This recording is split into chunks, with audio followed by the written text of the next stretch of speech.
Hola, buenas noches. Apreciados estudiantes, bueno,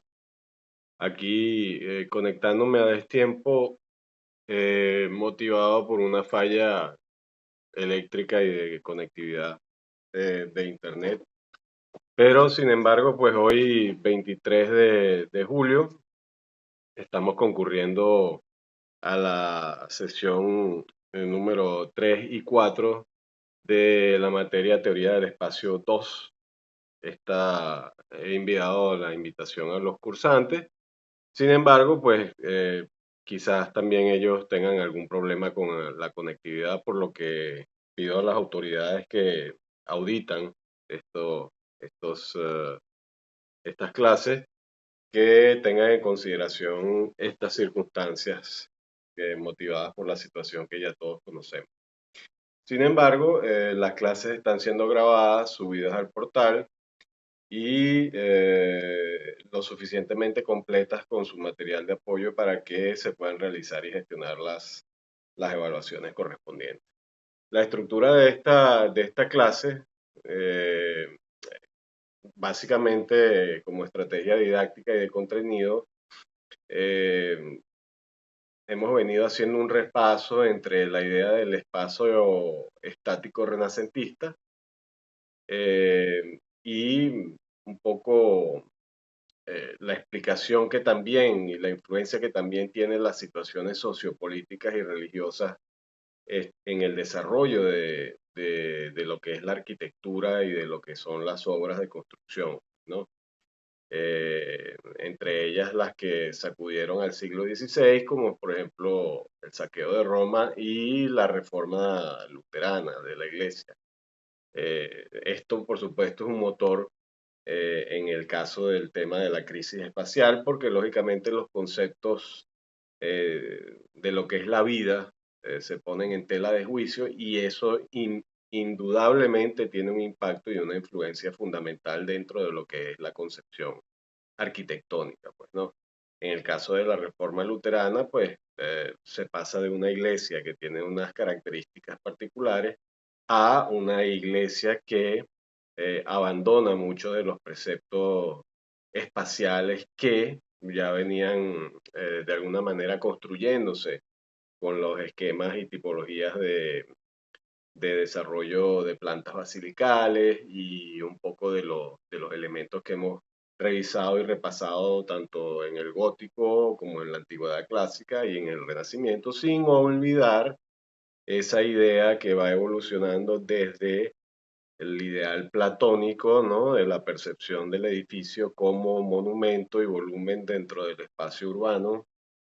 y cómo él va derivando posteriormente en la construcción del espacio, pero de un espacio estático, ¿no? Un espacio que de alguna manera es sobrecogedor y te invita a la observación plena del mismo, pues, ¿no? Más que a la interacción con él, porque los fenómenos que suceden tienen que ver con una parte de la situación atmosférica que determina el asunto espacial vinculado con la arquitectura, con la arquitectura, ¿no? O el tema arquitectónico. Luego del Renacimiento, el manierismo, entre ellos uno de sus principales representantes, Andrea Palladio, eh, pues hace una ruptura, pues, ¿no? Con el tema que León Battista Alberti ha venido desarrollando en su tratadística albertiana, pues, ¿no? El tema del conicinitas, o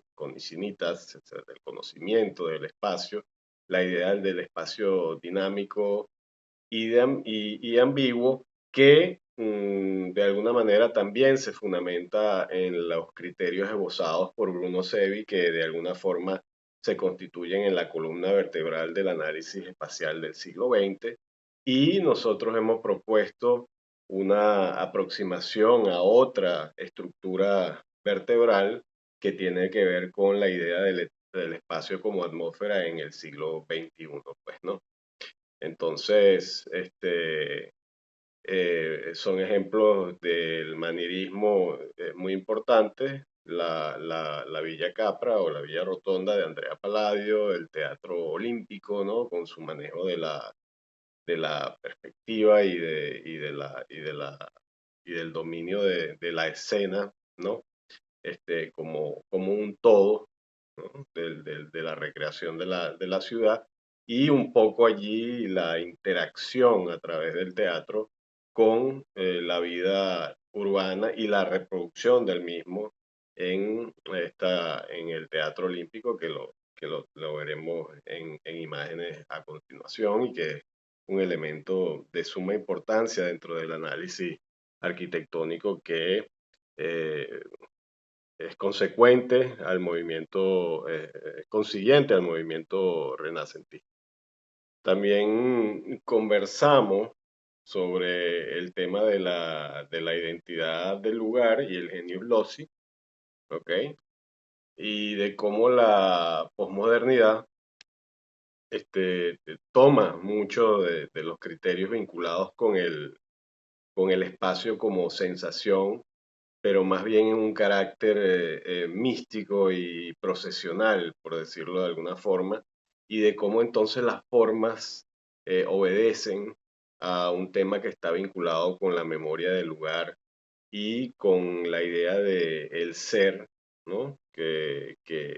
se convierte nuevamente en el centro de la arquitectura, pero en un sentido reflexivo, pues, ¿no? Haciendo alusión a ciertos códigos que, si bien no son reinterpretados de una forma literal del repertorio clásico, se reinterpretan de una forma combinada, ¿no? Con los criterios que de alguna manera prevalecen desde la modernidad, pero que ya requieren de una revisión, porque simple y llanamente el movimiento moderno se había agotado y habían entrado en ciertas contradicciones que, pues, impulsan la creación de nuevos movimientos y nuevas formas de pensar y de percibir el espacio, pues, ¿no? Entonces, podemos decir que hay una evolución de la concepción espacial desde la primera etapa del curso, ¿ok? Hasta este momento, que tiene que ver con un gran ciclo analítico que hemos venido poniendo de manifiesto en estas sesiones, ¿no? Como les decía, ya hemos visto la contemplación plástica de Grecia, la asimilación del espacio cósmico de Roma y la calma matemática del Renacimiento, ¿no? Por decirlo de alguna manera, porque allí confluyen inclusive el tema de los avances científicos que en un momento dado fueron considerados herejías, pero en este momento, pues, el orden intelectual y espiritual cambia hacia una visión cosmogónica totalmente distinta, que hace que a mediados del siglo XVI, luego del Renacimiento, pues, como les comentaba, existiera una fractura de un poco en lo que es la composición de las creencias de la sociedad. En ese sentido, nos podemos hacer la pregunta que también está indicada en uno de los foros de discusión, y que dice: ¿puede el espacio arquitectónico mantenerse estático, simétrico y perfecto mientras el mundo que le rodea tiembla? Haciendo un poco alusión a lo que nos ha venido sucediendo en esta etapa que nos ha tocado vivir en el país. Y bueno, por supuesto que no, y como consecuencia de esto nace el manierismo. El manierismo rompe con el equilibrio que plantea Alberti en su escasa producción edilicia, pero muy profunda producción tratadística, porque para Alberti no se podía alterar nada en el edificio sin destruir la obra, ¿no? Es decir, el edificio debía ser prácticamente un elemento impoluto, ¿no? Que determinaba las características espaciales a partir del manejo de el ornamento y de la luz, y inclusive de la forma del espacio, ¿no? Ya aquí empieza a haber un sentido eh, de la forma y de cómo ella ordena el espacio, y eso se hace evidente en Santa Andrea de Mantua de forma muy sofisticada y de forma muy, muy consciente, pues, ¿no? Los manieristas deciden alterar las ideas clásicas, eh, y entre ellos Miguel Ángel es uno de los artífices también, junto con Palladio, de este cambio, pues, ¿no? Esto se puede apreciar en el vestíbulo de la Biblioteca Laurenciana de Miguel Ángel, donde el espacio es dramático y vertical y, según algunos autores, está en perpetuo conflicto, es decir, las columnas se hunden en los muros en vez de sostenerlos, y una enorme escalera de piedra parece fluir hacia abajo como lava, impidiendo casi el acceso del observador. Hay una comprensión física y mental del espacio. Esto también pasa en la propuesta de Miguel Ángel del Campidoglio, donde utiliza la superficie, ¿no?, de la piazza, generando un juego geométrico y la ubicación, digamos que asimétrica de la estatua que ocupa su centro, debido a la asimetría que presentaban las edificaciones del entorno, pero con esa operación geométrica logra de alguna forma engañar al ojo y hacer ver al espacio al cual se está accediendo como que si fuera un espacio perfectamente simétrico, ¿no? Entonces, el ideal de la simetría sigue estando presente, pero la introducción de elementos críticos y de distorsión en el manejo de lo espacial y la integración con la artística, con la parte artística, también se hacen evidentes. Pues no, ya el espacio no es estático y no tiene un único punto de vista, es decir, obliga al espectador a moverse, a buscar múltiples perspectivas, a experimentar tensiones psicológicas, ¿no? Y el tema psicológico es algo que también hemos abordado a través de los postulados de Carl Jung, ya haciendo un salto enorme a la modernidad, pero básicamente el arquitecto de entonces busca un poco la manipulación de la conciencia del individuo en un sentido personal, pues, ¿no? Sin llegar a la idea de el manejo del espacio como una percepción colectiva, ¿no? Porque todavía, de alguna manera, la arquitectura seguía perteneciendo si bien era percibida por el pueblo y por la sociedad, seguía siendo una actividad que de alguna manera revestía un carácter elitesco, pues, ¿no? Entonces, esta idea del manejo de la conciencia hace que el espacio también se vuelva subjetivo, ¿no? Y esto lo interpreta Bruno Sevi con la idea de la mutación del vacío, pues, ¿no? La mutación del espacio de vacío en su libro Saber ver la arquitectura. Él nos abre los ojos y nos demuestra que el manierismo introduce el dinamismo y la ambigüedad espacial. El espacio ya no es estático, pues, ¿no? Como lo había mencionado anteriormente, se vuelve el espacio dinámico y subjetivo, porque también además hay una conciencia del ser y del sí mismo, o del sein, o del self, como lo dice Jung en su postulado. Y entonces el individuo se convierte no solamente en el centro del universo, sino que también se convierte en el centro, ¿ok?, de lo que era un cosmos cerrado, ¿no?, para convertirse en un espacio que refleja sensaciones, eh, en general vinculados con la angustia y la genialidad de la condición humana. Con esta tensión en mente, eh, entramos y estamos preparados a comprender cómo la modernidad del siglo XX hereda en muchos aspectos la liberación manierista de los cánones estáticos y el replanteo del espacio, ¿no? Esto lo iremos discutiendo también en los foros de discusión, en donde podemos contrastar estas tres grandes escalas espaciales que estamos tomando en cuenta, ¿no? Pero bien estamos hablando de la idea de la conciencia, la idea del consciente personal y el inconsciente colectivo, y esto en la modernidad tiene un impacto fundamental, porque así como el manierismo ya lo viene de alguna manera manejando, es en la modernidad donde plenamente el individuo se coloca al frente de la estructuración de la idea de una arquitectura que debe funcionar, como lo mencionábamos en la sesión anterior, como una máquina siguiendo una serie de postulados que de alguna manera son contradictorios en este periodo, ¿no? El periodo de la modernidad es un periodo altamente moderno,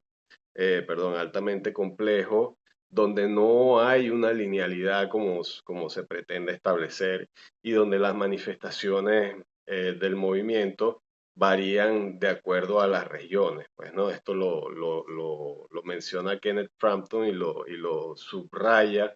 en su aproximación hacia el tema, hablando del regionalismo crítico, pues, ¿no? De que cada región tiene su manera de admitir y de desarrollar las condiciones espaciales de las edificaciones y de la materialidad también, pues, ¿no? Y de la inserción en su contexto. Hablábamos, finalizando la clase anterior, de cómo Villanueva, pues, hizo ese manejo y cómo Niemeyer también lo hizo de manera distinta y de cómo Le Corbusier lo manejó de otra forma, pues, en sus últimas obras, y al igual que Louis Kahn y otros arquitectos de la modernidad primaria, que llamo yo, que luego fue derivando en algo, pues, que simple y llanamente se convirtió en una operación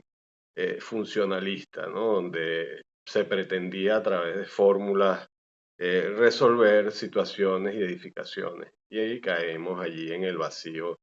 de toda la temática de ordenanza urbanística que considera solamente los elementos de cantidad más que los elementos de calidad del espacio, y bueno, entonces la destrucción de la ciudad moderna y la entrega al vehículo como el elemento fundamental de la era de la máquina, que tendría que venir a articular y resolver las situaciones espaciales de la urbe, pero al mismo tiempo se generaban entonces microcosmos que de alguna manera pretendían traducir la idea de una espacialidad moderna, ¿no? Independientemente de lo que cada uno pueda interpretar que eso significa, pues, ¿no? Entonces, también tenemos que señalar algo que es muy importante y lo vimos en este esquema circular que plantea Jung, y es que en todo este periodo ya eh, de la modernidad, trayendo las ideas platónicas del topos urano y del mundo de la idealidad, en la antigüedad clásica, donde el espacio exterior tridimensional busca la armonía, el orden y la proporción geométrica externa a través de los órdenes clásicos, ¿no? Definiendo la tipología del templo griego como una no arquitectura interna, pues, ¿no? El verdadero hecho arquitectónico se da desde fuera, ¿no? Y en el Renacimiento se racionaliza el espacio, estático, homogéneo, controlado también a través de la perspectiva, donde Brunelleschi allí toma una razón de gran importancia dentro de lo que es el futuro de la ordenación espacial de los edificios, pues, ¿no? Entonces, hay muchas similitudes que se han hecho y han hecho muchos autores también entre el manierismo y la modernidad, y se han hecho comparaciones entre las edificaciones de Andrea Palladio y otras edificaciones como por ejemplo la de Carl Friedrich Schinkel del Altes Museum de Berlín, y se han hecho comparativas, ¿no? De cómo estos elementos fundamentales, pues de alguna manera han permeado hacia lo que fue la modernidad, sobre todo en las figuras como Mies van der Rohe y el célebre Walter Gropius, que en este periodo de la modernidad que se desarrolla en entreguerras, en un asunto que denominaron la República de Weimar en Alemania, que es la que se constituyó de forma democrática. Nuevamente vemos cómo los movimientos sociales tienen influencia dentro de lo que es la manifestación artística, sino al revés, ¿no? De cómo el arte influye también dentro de la sociedad. Y un poco en ese esquema circular, similar al de Jung, a mí me gusta establecer esta comparación. En ese periodo entre guerras, entre 1920, la culminación de la Primera Guerra, hasta el inicio de la Segunda Guerra Mundial, pues Walter Gropius se dedicó a la construcción no de un ideal espacial, porque digamos que de alguna manera ya la idea de la espacialidad continua y la unión del interior con el exterior ya se presentaba en sus primeras obras que realizó con el arquitecto Peter Behrens, como por ejemplo la Faguswerk y la fábrica de turbinas de la eh, Elektrische Aktiengesellschaft, la AEG, y una serie de edificaciones de carácter industrial que yo las comparo un poco con el gótico, pues, ¿no? Porque eran edificaciones que si bien eran destinadas al uso fabril y de producción industrial, tenían muchas referencias de, del tema de la unión entre el interior y el exterior y el espacio fluido como un continuo que alcanza un grado superlativo en la obra de Mies van der Rohe, pues, ¿no? Que viene a ser fundamental y que viene a ser además el último director de la escuela de la Bauhaus, ¿no? Lo interesante de la Bauhaus, aparte de su estilística, si se puede decir, pues no, porque algunos le han tratado de otorgar ese carácter estilístico, lo importante de la Bauhaus es de cómo toma estos elementos de la modernidad y los vacía en la construcción pues, de la Bauhaus en Dessau, porque inicialmente se funda y se crea en la ciudad de Weimar, y luego Gropius que logra generar un fantástico edificio que resume este círculo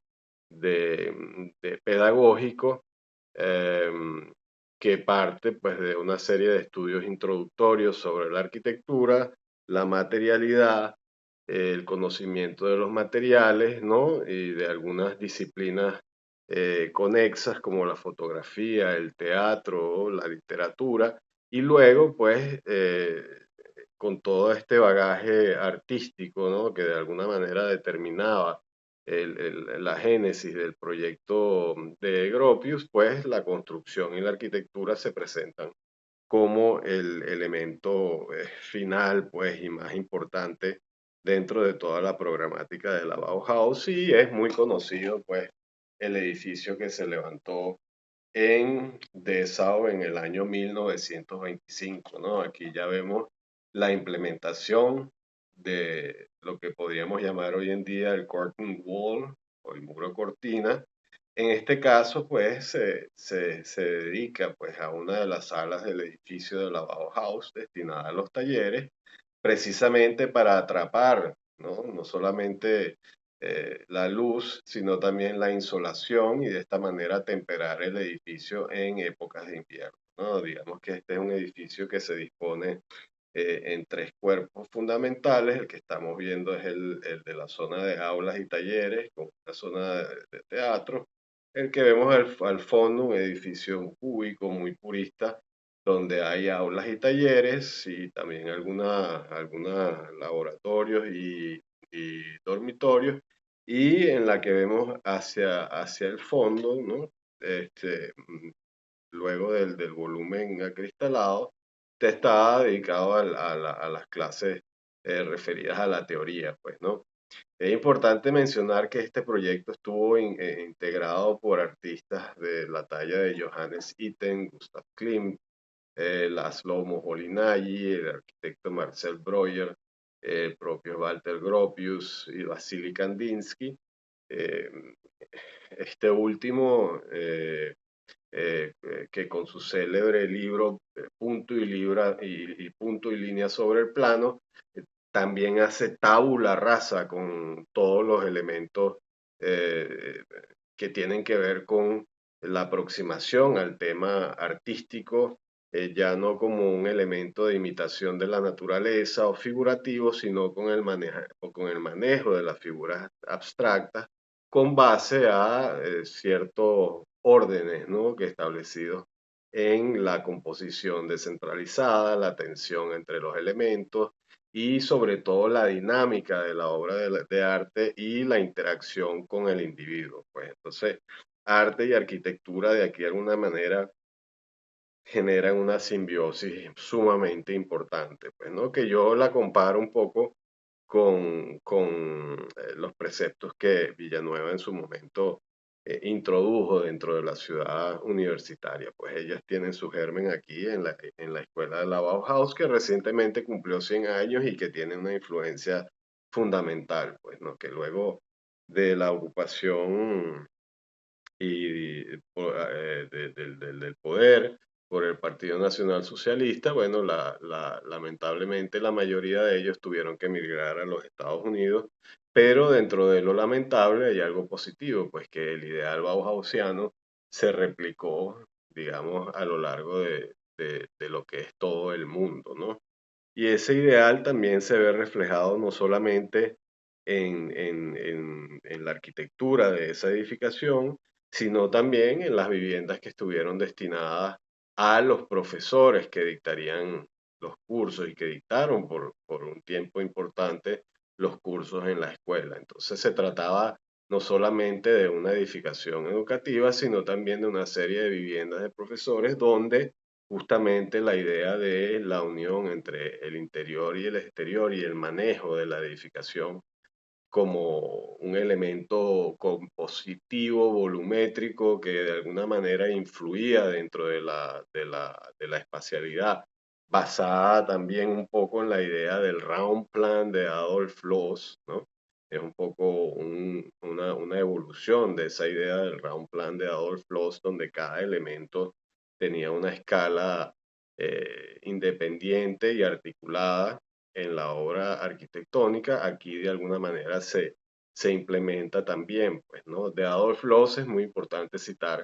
el libro Ornamento y Delito, pues, ¿no? Y también la importancia que tiene la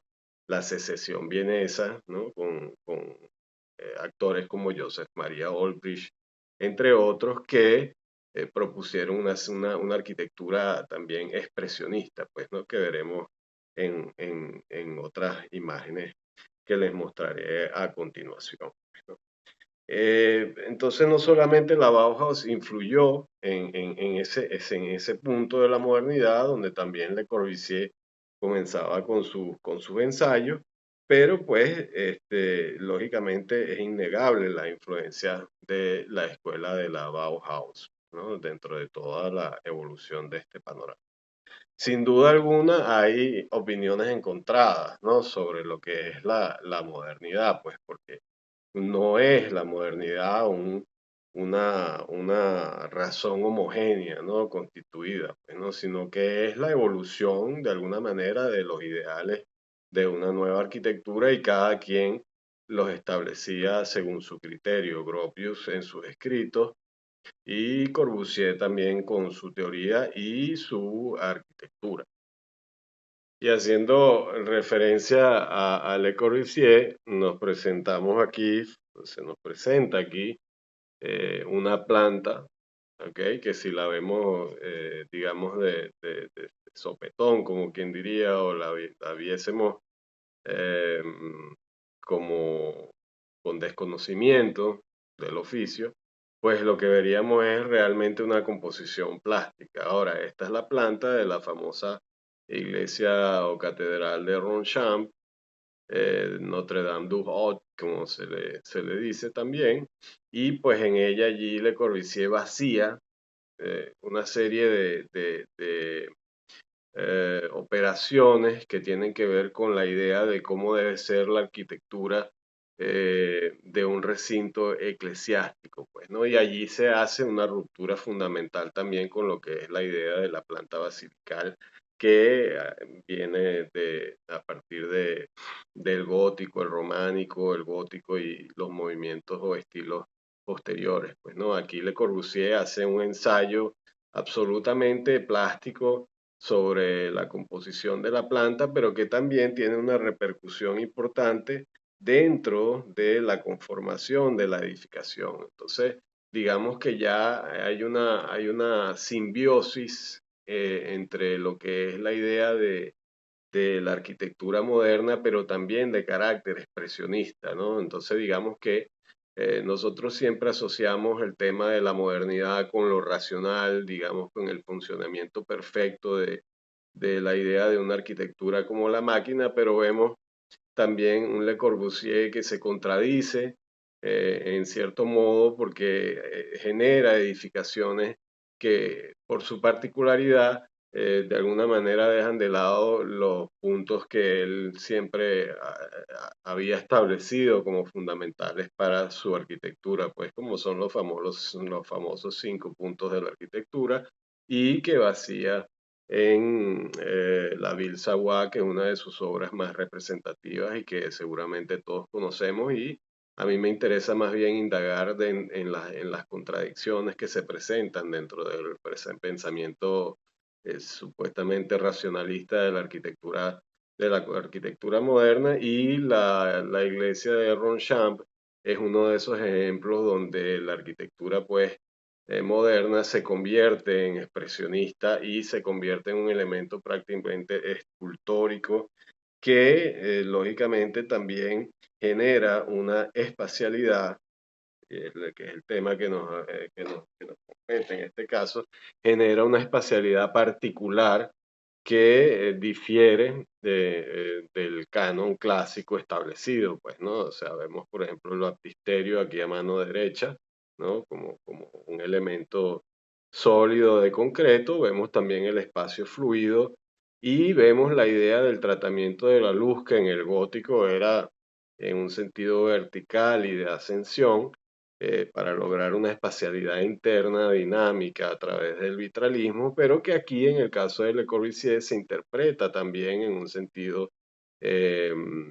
de ponderación importante del tema de la luz y el color, y no solamente de la luz y el color, sino de la separación y la disposición de los elementos en tensión, un poco para que el espacio que si bien está dominado por esa pesada concha de concreto, no se vea tan dominante, sino que más bien a través de leves operaciones y sutiles operaciones que tienen que ver con la utilización de la luz, se presenta entonces la edificación con unas características de ligereza, independientemente de que su carácter es bastante pesado y evidentemente expresionista. Pues es decir, aquí la idea de la edificación como funcionamiento de una máquina para habitar o de una máquina, en el sentido más estricto, como funciona un reloj, no están presentes. Y es importante señalarlo, pues no es importante señalarlo porque la espacialidad es un elemento que tiene una primacía dentro de la concepción arquitectónica, mientras que en la modernidad la espacialidad, si bien tiene importancia, también la idea del empaque tiene unas características de suma importancia. Y esto, lógicamente, también viene heredado de lo que es la arquitectura expresionista alemana, pues, ¿no? Del Deutsches Werkbund y de la arquitectura por ejemplo, de Bruno Taut, de Hans Pelzig, eh, de Hans Scharoun y de otros arquitectos que elaboraron un lenguaje arquitectónico que, si bien está insertado en los inicios de la modernidad, hablaba más del tema expresionista como prevalente dentro de lo que es la discursiva arquitectónica. Y hablando de Bruno Taut, vemos aquí una de sus obras más emblemáticas, que es el Glass Pavilion, ¿no? O el pabellón de cristal eh, de 1919, 1920, si no me equivoco. De todas maneras es una fecha que podemos revisar. Pero lo interesante aquí es cómo el tema de la arquitectura moderna se trata desde un punto de vista más vinculado con lo expresionista, ¿no? Con el expresionismo. Y eso es algo que tenemos que tener en consideración porque en este caso sucede lo mismo que he venido mencionando en cuanto al desarrollo de la arquitectura, pues, ¿no? Que la arquitectura, si bien se ha establecido o se ha buscado la necesidad, por necesidad, la idea de establecer un continuo arquitectónico a través del tiempo para elaborar una línea secuencial, ¿no? Sobre los estilos, la estilística de las edificaciones, pues esto no es así, es decir, esto se constituye de una manera diacrónica y no sincrónica, porque además en ese entonces no existían los medios de alguna manera que tenemos hoy en día como para que llegaran las cosas de una manera tan potente y tan rápida a los distintos actores que tienen que ver con este asunto. Pero Bruno Taut representa uno de los personajes muy fundamentales dentro de lo que es el desarrollo de la modernidad y de lo que es la modernidad expresionista ¿no? Que yo menciono en esta su obra del Glass Pavilion para el Deutsches Werkbund, ¿no? Una edificación que en su interior, pues como vemos en esta imagen, ya en blanco y negro, eh, vemos como en su interior también hay una fusión entre lo que es el tema artesanal, el tema artístico, el tema un tanto metafísico, ¿no? Incorporado dentro de lo que es la edificación y en donde se ensalzan elementos espaciales que no había sido frecuentemente ni habían sido regularmente utilizados en ninguna edificación y vemos esta cascada central de agua que de alguna manera introduce el tema del sonido, ¿no? La cúpula vidriada de color como la veíamos en la imagen interior y todo el elemento polícromo y no solamente polícromo, sino también industrializado porque se genera todo el cerramiento de vidrio a través de la utilización de los bloques de vidrio, ¿no? Que para ese momento eran una innovación importantísima en lo que fue la industria de la construcción.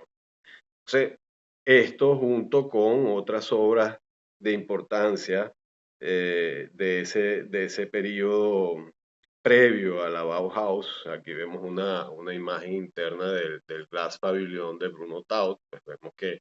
en cierto modo esta idea de industrialización permea también en conjunto con la idea expresionista de la obra arquitectónica y entonces toda la envolvente de vidrio no solamente se desarrolla en la cúpula colorida, sino que también se desarrolla en el tambor de base, pues, ¿no? Haciendo también referencia un poco a la idea esencial, ¿no? Del Panteón de Roma, pues, que es un elemento central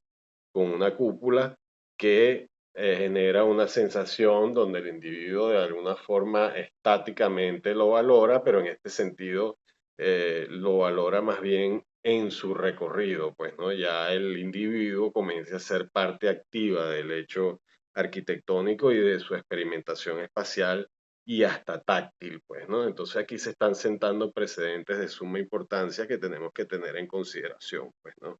Y como le mencionaba, pues también la arquitectura de Gropius, de la mano de su maestro Peter Behrens, a donde también asistió Le Corbusier como aprendiz, pues desarrollaron esta arquitectura que si bien es una arquitectura industrial y fabril, sentó las bases, ¿no? Para todo el desarrollo posterior de lo que viene a ser, digamos, la modernidad rancia o como nosotros la entendemos, ¿no? Esa modernidad un tanto blanca que también termina siendo una falsedad porque muchas de las arquitecturas de Le Corbusier, y digo falsedad no por el autor, sino por las interpretaciones que se hicieron, Pero cuando uno va y las visita y las recorre y tiene la sensación en vivo, te das cuenta también de que es una arquitectura polícroma que está llena de colores y que determinan esos colores el espacio, ¿no? Al igual que también la destrucción del mito de que la Acrópolis y el Partenón en Grecia era una edificación que era un volumen impoluto y blanco. Eso se va por la borda porque era una edificación netamente polícroma. Toda la arquitectura griega considera la policromía dentro de su establecimiento fundamental, pues, ¿no? Como elemento volumétrico, eso sí, y perceptual, pues, ¿no? Algo que varía en la arquitectura moderna y posteriormente también en la arquitectura más reciente, pues, ¿no? Haciendo un salto gigante entre el Partenón y en este caso el Burj Khalifa de la firma Skidmore, Owings and Merrill, que ha tenido una presencia importantísima a lo largo del tiempo, pues, ¿no? Entonces, en este caso, la arquitectura contemporánea hace como un resumen, ¿no? Es como el filtro, ¿no? A través del cual provienen todos estos elementos que se han catalizado a través de la historia de la arquitectura y la historia del arte, y volvemos nuevamente a la idea de una objetualidad monumental, pero en este caso también de dinamismo espacial, pues no, no solamente para ser observada, y en este caso no solamente donde reside una diosa, sino que en este caso, bueno, son lo que yo llamo las catedrales de la modernidad, cuyo dios es el dinero, pues, ¿no? Esto básicamente es lo que representa la arquitectura esta dubayesca, que no podemos todavía otorgarle un carácter y un significado particular, pues, ¿no? Porque si bien existe en la contemporaneidad, las manifestaciones son absolutamente disímiles unas entre otras para poder ser catalogadas y otorgarle de alguna manera una idea sobre su caracterización espacial, más allá de que tiene mucho que ver con el show, tiene mucho que ver con el impacto de la monumentalidad espacial y del dominio de la escala para de alguna manera resolver no solamente temas relacionados con la funcionalidad, sino también de impacto en el entorno urbano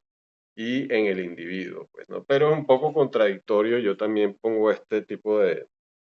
manifestaciones en tela de juicio, aunque tienen una valoración espacial importante y que debemos considerar, pero resulta contradictorio que en un terreno donde existe un desierto inconmensurable y ahí la vista hacia un mar también inconmensurable, pues con toda esa existencia de terrenos disponibles, pues se opte por la edificación de edificaciones que pretenden alcanzar lo más alto del cielo y que inclusive se vean desde el espacio exterior, pues, ¿no? Entonces, aquí lógicamente hay una evidente actitud eh, eh, neogótica contemporánea, por decirlo de alguna forma, porque pues cada edificio compite con el otro para ver cuál alcanza mayor altitud, pero ninguno de ellos ha podido aún competir con el edificio de Frank Lloyd Wright, la torre de una milla, que contó con la asesoría de Pierluigi Nervi y que es uno de los primeros intentos de edificación de altura que supera con creces cualquiera de estas edificaciones que se han pensado hasta el momento, pues, ¿no? No sé si tengo una imagen por aquí, pero si no, se las tengo pendientes para la sesión que continúa, que tiene mucho que ver con la expresividad en la arquitectura. Y cierro con esta imagen del Teatro Olímpico de Palladio, precisamente porque a partir de este momento la idea del espacio y el manejo de la perspectiva eh, tienen un punto de inflexión importante que va a determinar fundamentalmente la evolución de la arquitectura posterior y sobre todo de la arquitectura moderna, pues, ¿no? Palladio es en ese sentido uno de los pioneros de la idea de la integración de lo arquitectónico con lo espacial y la manipulación de la escala y la perspectiva y el hecho de involucrar al individuo dentro de la percepción de ese espacio. Muchas gracias por tu atención y hasta aquí llegamos con esta sesión número 3 del día 23 de julio, cuando son las 9:30 de la noche. Muchas gracias por su atención.